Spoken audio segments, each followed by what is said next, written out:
옛날 이야기를 좀 해보려고 합니다. 여러분, 과거에 자녀 키우실 때 자녀에게 회초리를 대셨나요? 안 대셨나요? 자녀에게 회초리를 대보신 분들은 끄떡끄떡 하시고요. 나는 전혀 안 됐다는 분 고개를 이렇게 설레설레. 예, 다들 회초리를 사용하신 것 같네요.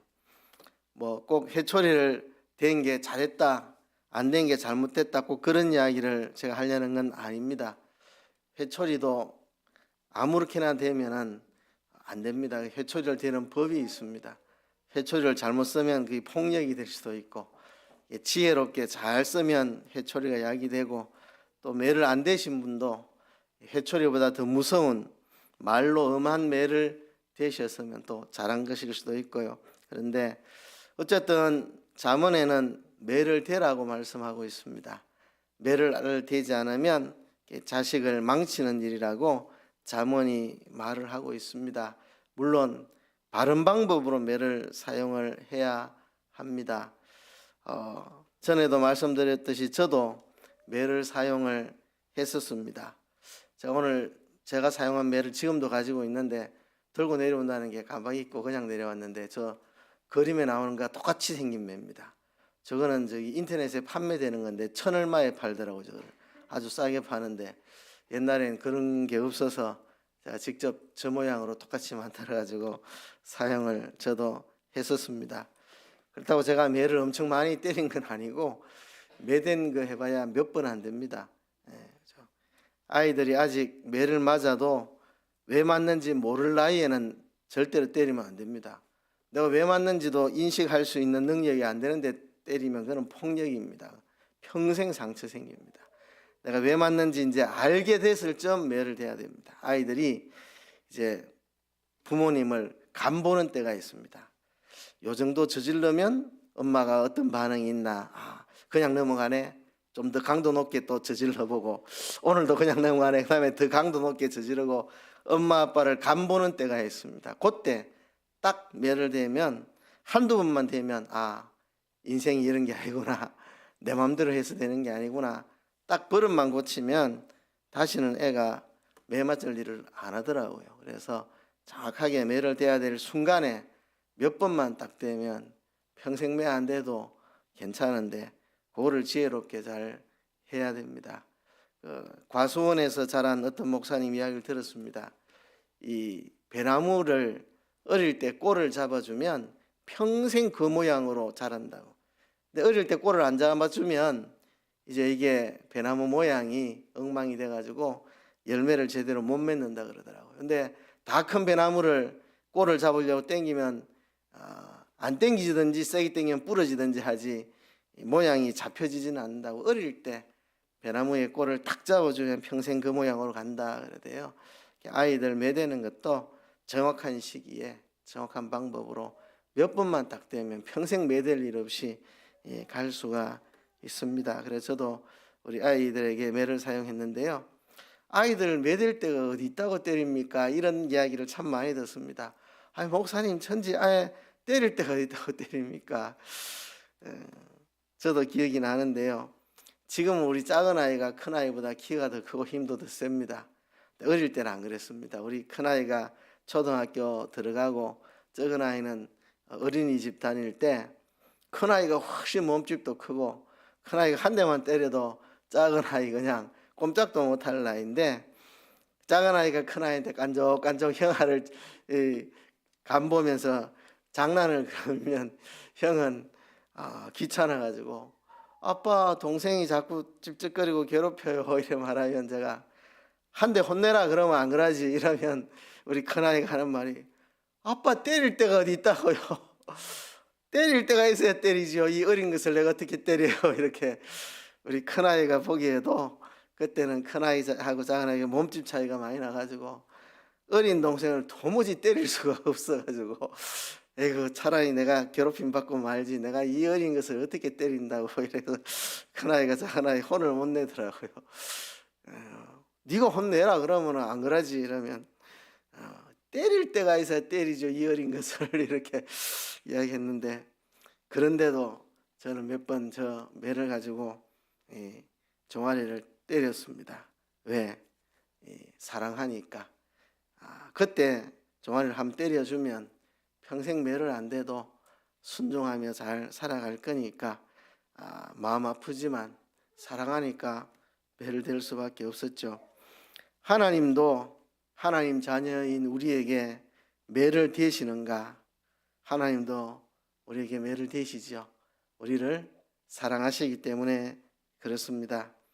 하나님이 그 백성들을 때리실 때는 회초리 정도가 아니고 아주 망치로 두들겨 패시기도 합니다.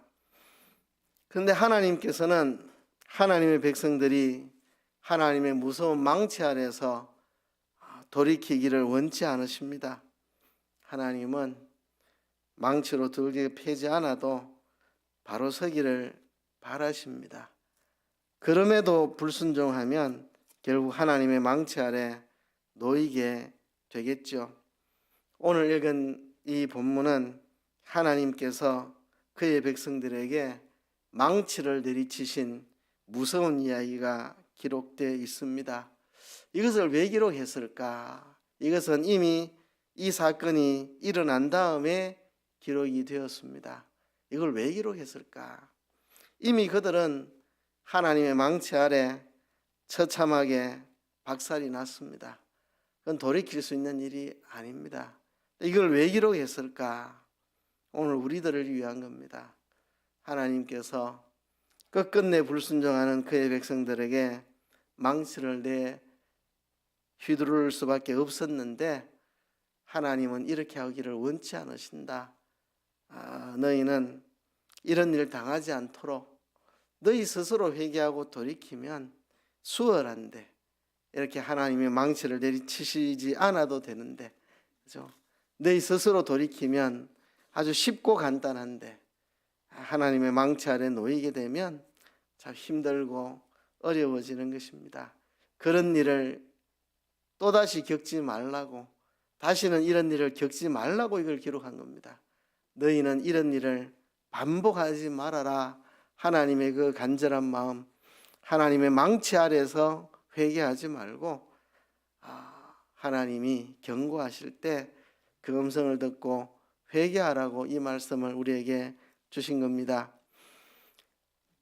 오늘 새벽에 예레미야 52장을 봤는데요. 예레미야 52장에 똑같은 내용이 나옵니다. 이 열왕기하 25장하고 예레미야 52장하고 한 90% 똑같은 내용이 몇 구절만 좀 서로 다른 그런 내용이 기록되어 있습니다. 예레미야가 먼저 기록이 되고 그거를 보고 열왕기하 25장이 기록된 건지, 열왕기하 25장이 먼저 기록되고 그걸 보고 예레미야 52장이 기록된 건지 모르지만 아마 예레미야가 먼저 기록되고 그걸 보고 열왕기하 25장에 똑같은 이야기를 기록하고 있지 않나 생각은 하는데요. 오늘 이 본문은 하나님이 그 백성들에게 망치를 내리치신 무서운 이야기를 담고 있습니다. 예레미야가 그 백성들에게 늘 외쳤습니다. 회개하라고. 회개하지 않으니까 어느 날 하나님의 명령을 따라 예레미야가 질그릇 만드는 곳에 가서 질그릇을 하나 사가지고 옵니다. 그리고 사람들이 보는 앞에서 땅바닥에 패대기를 칩니다. 그랬더니 이 질그릇이 박살이 나서 사방으로 다 흩어집니다. 사람들에게 예레미야가 외쳤습니다. 너희가 하나님께서 회개하라고 해도 끝끝내 회개하지 않으면 이렇게 하나님 앞에 박살이 나서 사방으로 흩어지는 그런 일을 당하게 될 것이라고, 늦기 전에 회개하라고 예레미야가 그렇게 외쳤죠. 그러나 백성들은 예레미야의 말을 듣지 않았습니다. 예레미야는 결혼도 하지 않고 정말 간절하게 백성들에게 회개하라고 외쳤는데 백성들은 듣지 않았습니다. 예루살렘이 있는 한 우리는 망하지 않는다. 성전이 있는 한 우리는 망하지 않는다. 성전 지성소가 있고 법궤가 있는데 우리가 망할 리가 있나?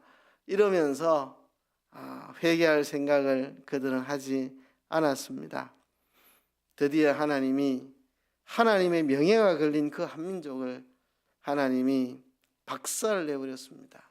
하나님의 명예가 걸린 그 한민족, 이스라엘 민족, 유다 백성들을 완전히 박살내버렸습니다. 어느 정도로 박살냈는지 오늘 그것을 본문이 기록하고 있습니다. 사실 제가 오늘 23장 11절부터 25장 30절까지를 다 읽어야 되는데 너무 길어가지고 25장 1절부터 17절까지만 읽었습니다. 23장 11절부터 요아스 임금님이 나옵니다.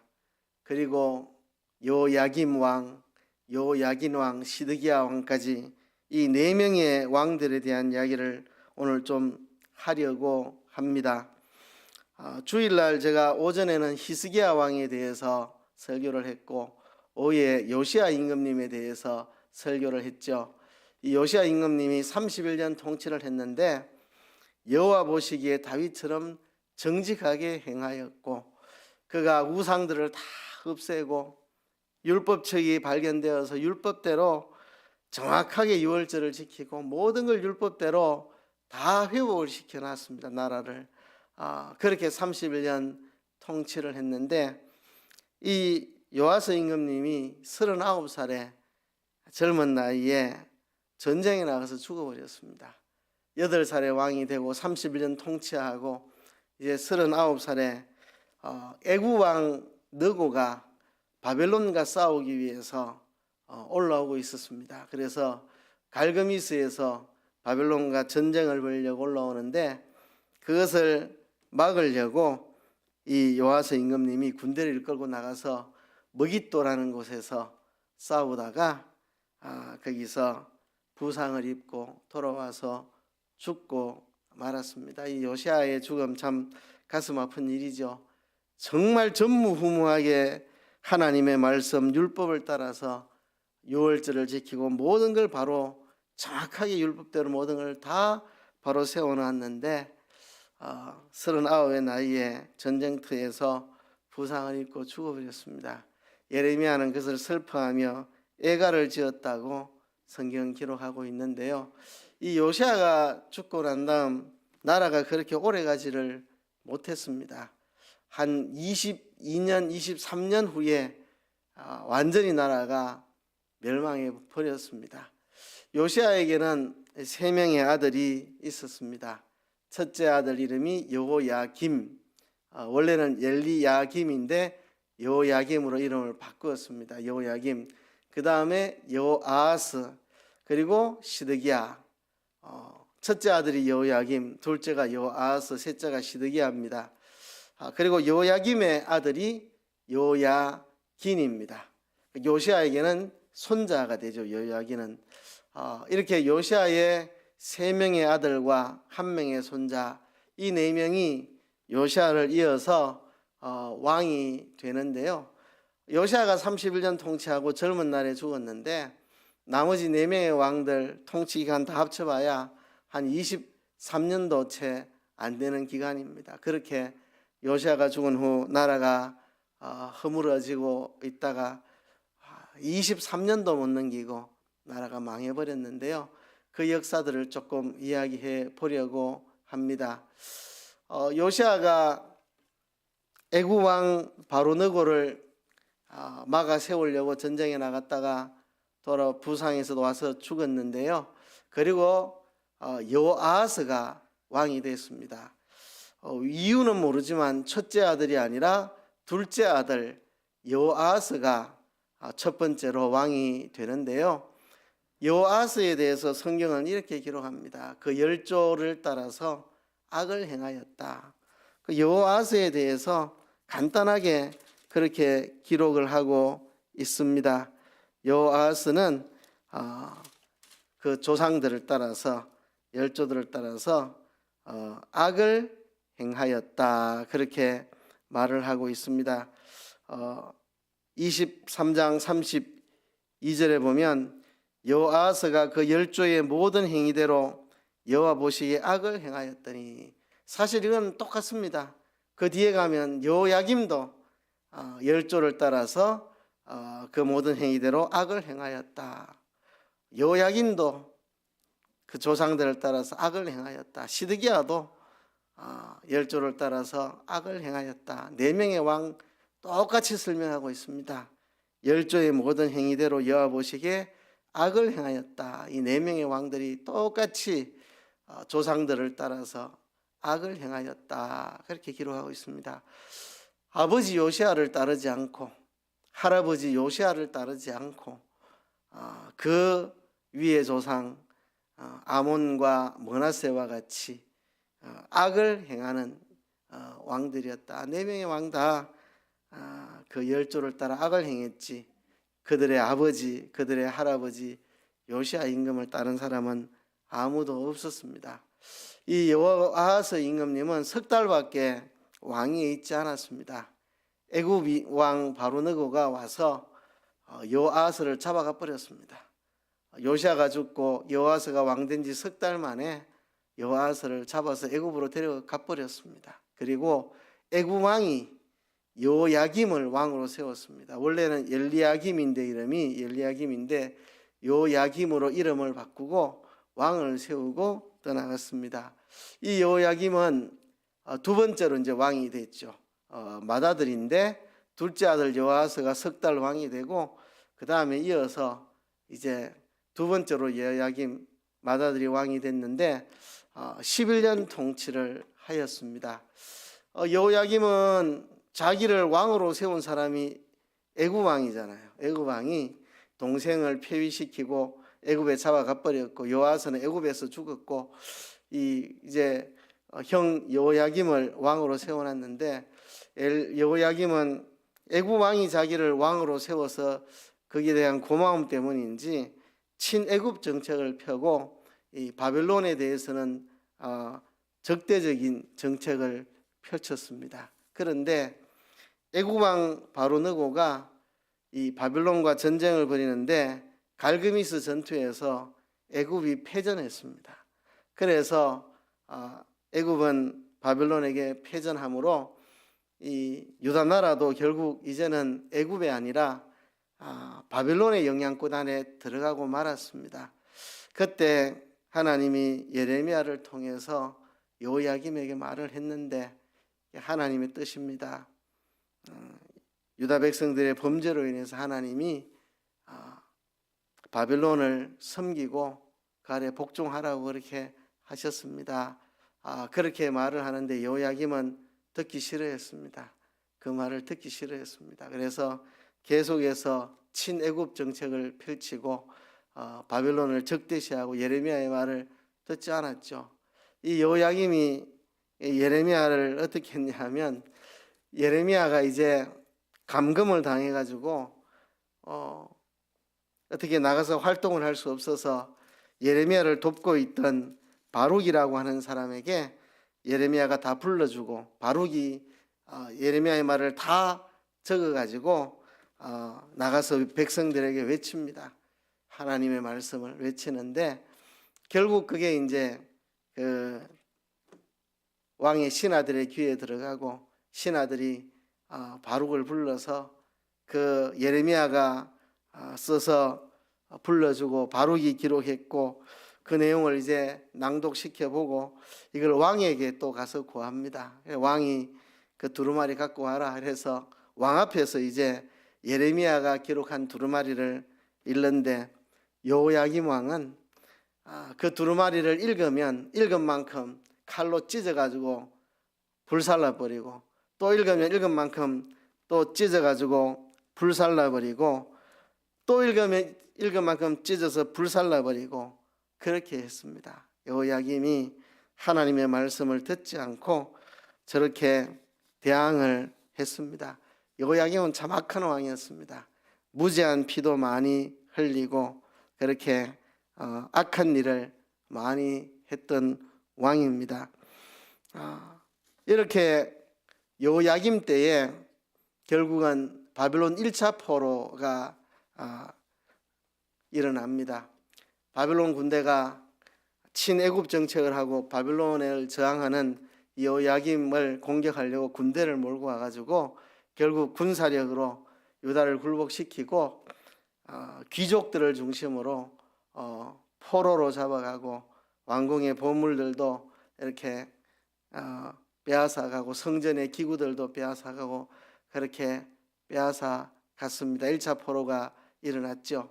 그리고 그 뒤에도 여호야김은 계속 이 바빌론에 저항을 하고 친애굽 정책을 펼치고 애굽을 의지하고 애굽이 우리 돌아줄 것이다 이래 생각하고 우리가 바빌론에 반역할 테니까 애굽 당신들이 와서 우리를 도와주세요 막 이렇게 그죠 했는데 애굽 왕 바로는 도와주러 올라오다가 돌아가고 말았습니다. 그리고 여호야김은 바빌론에 의해 짓밟히게 됐습니다.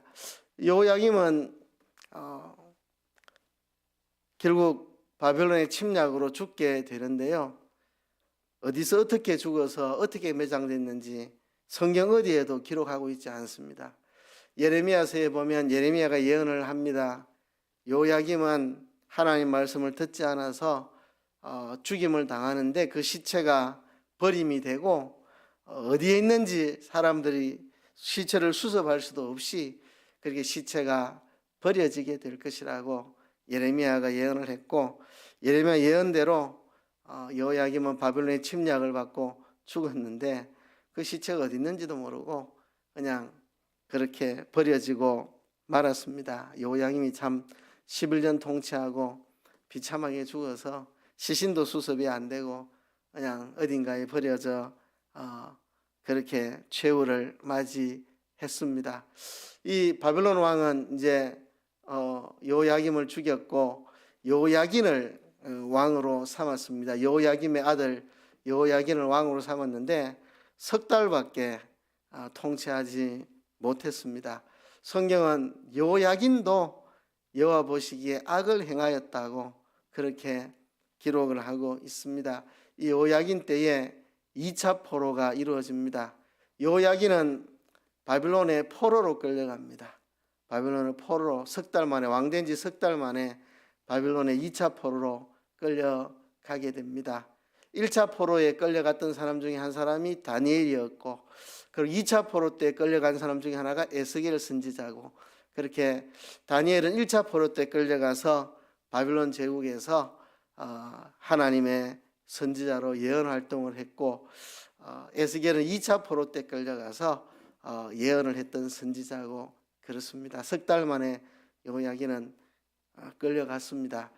이 여호야긴이 이제 다른 이름으로 성경에 여고냐라고 기록된 데도 있고 고니야라고 기록된 데도 있습니다. 이 여호야긴은 바빌론에 끌려간 다음에 거기서 나중에 바빌론 왕에 의해서 다시 존중을 받고 그렇게 하는데 이 여호야긴의 이제 이 여고냐 또는 고니야 후손이 스룹바벨이고 이 스룹바벨이 이제 백성들을 끌고 포로 귀환하고 이 여호야긴 이 스룹바벨 이 계통으로 이제 예수님이 나중에 오셨다고 마태복음에 이제 기록이 되어 있습니다.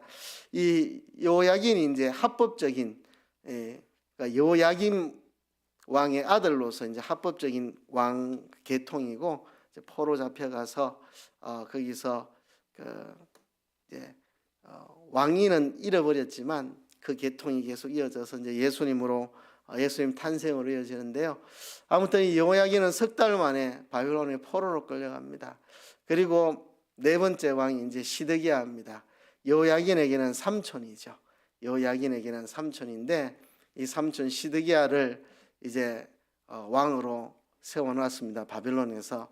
이 시드기야도 11년 통치를 했는데 그도 성경은 기록하기를 여호와 보시기에 악을 행하였다고 기록하고 있고 이 시드기야는 한편으로 예레미야의 말을 듣고자 하고 그런데 참 예레미야를 말을 듣기는 듣는데 예레미야의 말을 따르지는 않습니다.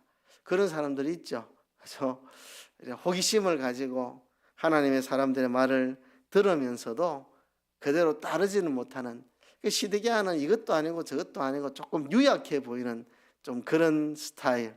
그죠?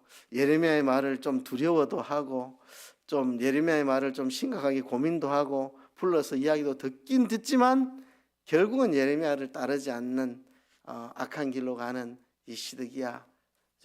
결국은 시드기야 11년에 제3차 포로, 이때는 완전히 성전이 파괴가 됩니다.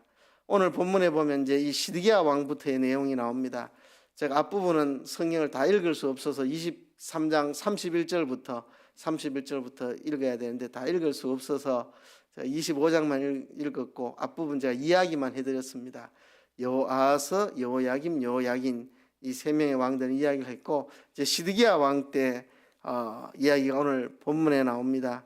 시드기야 왕 9년 10월 10일에 바빌론 왕 느부갓네살의 군대가 예루살렘을 포위를 했다. 그리고 토성을 쌓았다. 그리고 11년까지 에워쌌다. 그리고 11년 4월 9일에 성중에 기근이 심하여 양식이 완전히 다 떨어져 버렸다. 그러니까 한 2년, 정확히 말하면 한 1년 반 정도 이렇게 포위되어 있다가 이제 양식이 다 떨어져서 더 이상 살 수가 없는 그런 상황이 됐고, 이 바벨론 갈대아 이 사람들이 완전히 이제 에워싸고 있고 양식은 다 끝이 났고 이제 이 죽을 날이 가까우는 이때에 이제 시드기야 왕과 군사들이 비밀리에 아무도 모르는 비밀문으로 도망을 나왔습니다. 비밀문으로 도망을 나와서 아라바 길로 갔다. 아라바 길로 가면 이제 애굽으로 가는 길이죠. 애굽으로 탈출을 시도하다가 바벨론 군대들에게 추격을 받아가지고 군사들은 다 흩어져 버렸고 왕은 포로로 잡혀가지고 끌려가서 시드기야 왕이 보는 그 앞에서 시드기야의 아들들을 다 죽이고, 시드기야는 자기 아들들이 죽임을 당하는 것을 두 눈으로 보고, 그리고 두 눈이 뽑힌 채로 사슬에 결박되어서 바벨론에 끌려가서 죽는 날까지 감옥에 처박혀가지고 두 눈 뽑힌 채 감옥에 처박혀서 있다가 거기서 죽었다고 본문은 이야기를 하고 있습니다. 이렇게 예레미야가 눈물로 호소를 했는데, 그렇게 호소를 했는데 예레미야를 웅덩이에 집어넣어 죽이려고 하고 두들겨 패기도 하고 죽이려고 두들겨 패기도 하고 웅덩이에 집어넣기도 하고 가택 연금시키기도 하고, 참 말할 수 없이 예레미야를 핍박하고 그렇게 했죠. 그죠? 결국 그렇게 하다가 유다 나라가 이렇게 비참하게 결말을 맞게 되었습니다. 요세푸스라는 역사가의 기록에 의하면 이 당시에 성중에 먹을 것이 떨어져 가지고 자기의 아이를 삶아 먹었다는 그런 기록이 나와 있습니다. 얼마나 이게 처참한 상황이었는지를 우리에게 보여주고 있습니다. 여러분, 시바 구스에서 그 여왕이 솔로몬의 이야기를 듣고 찾아왔을 때 솔로몬의 성전과 왕궁을 보고 놀라가지고 완전히 정신이 현황할 정도로, 또 솔로몬의 지혜를 듣고 그의 그 모든 왕궁과 성전에서 하고 있는 이 놀라운 것들을 보고 정말 감탄을 하고 이렇게 돌아갔는데요. 바로 그 예루살렘이 다 황폐화되고 초토화되고 완전히 박살이 나버린 이런 참 답답한 상황이 되고 말았습니다. 오늘 이 사건들을 보면서 5가지 놀랄만한 것들을 발견합니다. 첫 번째는요, 어떻게 한 나라가 박살이 나도 이렇게 박살이 날 수가 있는가 싶은 생각이 듭니다. 오늘 본문 9절에 보면 여호와의 전과 왕궁을 사르고 예루살렘의 모든 집을 귀인의 집까지 불살랐으며 12대 장관을 쫓는 갈대아 온 군대가 예루살렘 사면 성벽을 헐었으며. 여러분, 어느 나라가 어느 나라를 점령하면 다 부수지 않습니다. 점령하기 전까지는 내 게 아니지만 점령하고 나면 내 거니까 그 부수면은 경제적 손해가 많잖아요. 다 이제는 보존해가지고 내 소유로 잘 써먹어야죠. 그런데 성전을 불살라버리고 왕궁을 불살라버리고 예루살렘에 있는 모든 집들, 귀족들의 집까지 그 고급 주택까지 싸그리 다 불살라버리고, 그리고 바벨론 군대가 성벽 사면을, 동서남북 성벽 사면을, 성벽을 다 헐어버렸습니다.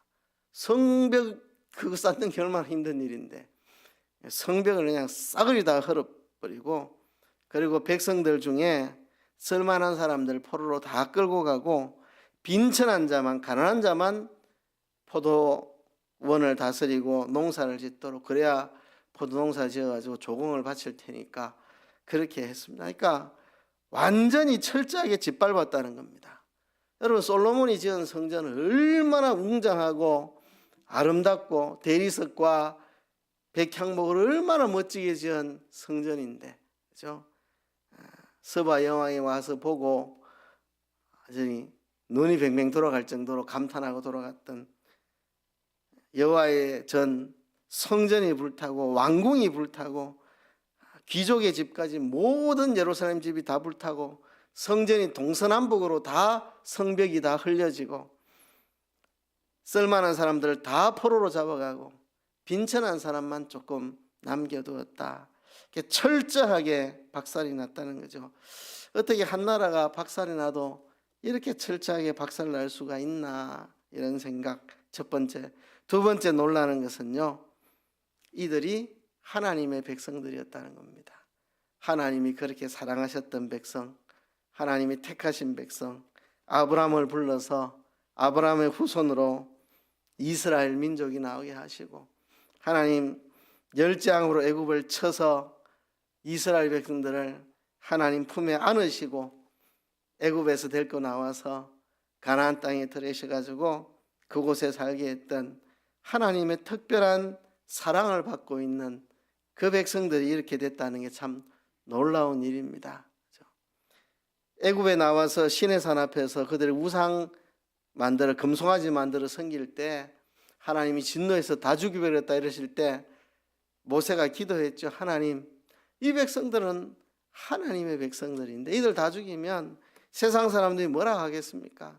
하나님이 그 백성들을 애굽에서 이끌어내놓고 가나안에 데리고 갈 능력이 없어서 다 죽였다고 안 하겠습니까? 하나님의 영광을 위해서 그러시면 안 됩니다. 그래서 하나님이 그들을 안 죽였습니다. 그죠? 용서하셨습니다. 근데 그 하나님이 이번에는 용서하지 않으셨습니다. 그 하나님이 금송아지를 섬겨도 하나님 용서하고 하나님의 영광을 위해서, 하나님의 이름을 위해서 참으셨는데, 이번에는 하나님의 이름이 명예가 걸린 그 백성들을 이렇게 하나님이 치셨다는 거죠. 이게 참 놀랄 만한 사실입니다. 놀랄 만한 그 세 번째. 근데 누가 이렇게 했느냐? 바벨론 왕 느부갓네살이 이렇게 한 거냐? 아니요. 느부갓네살은 거기에 쓰임받은 도구에 불과합니다. 오늘 본문은 하나님이 그렇게 하셨다, 하나님이 그렇게 하셨다고 분명히 말하고 있습니다. 하나님이 그렇게 하셨다고. 바로 하나님의 백성들을 하나님이 그렇게 망치로 내리치신 거라는 사실, 오늘 본문이 우리에게 분명히 말하고 있습니다. 하나님께서 그 백성들을 그렇게 내리치셨다. 이게 참 놀라운 이야기입니다. 제가 우리 아이 클 때 이야기를 했죠.